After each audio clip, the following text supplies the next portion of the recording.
И в завершении выпуска. С начала года на дорогах республики сотрудники ГИБДД зарегистрировали 120 дорожно-транспортных происшествий с участием несовершеннолетних, в результате которых 130 детей получили травмы и 4 ребенка погибли.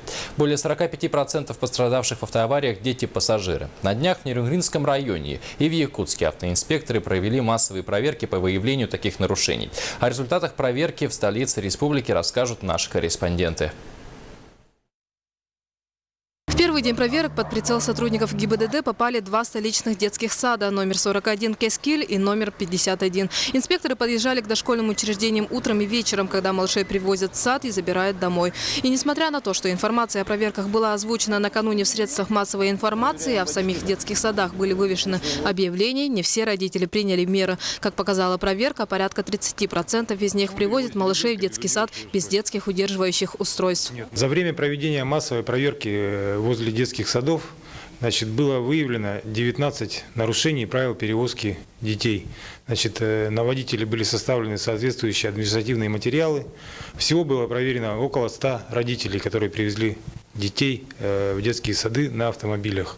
Кто-то ссылается на занятость, кто-то обещал приобрести устройство в ближайшее время, а кто-то аргументировал отсутствие кресла его дороговизной и бесполезностью.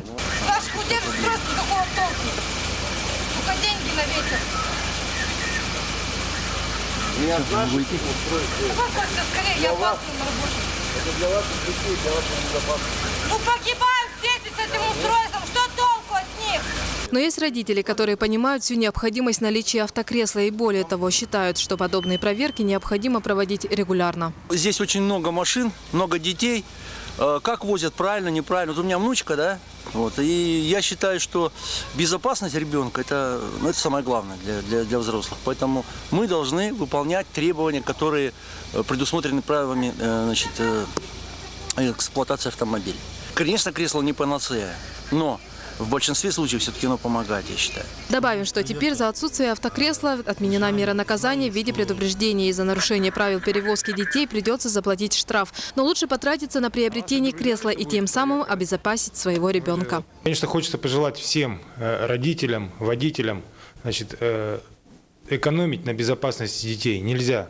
Необходимо приобретать удерживающее устройство, кресла, и, конечно же, чтобы они были сертифицированные, то есть хорошего качества. Саргалана Захарова, Павел Танин, НВК Саха, Якутск.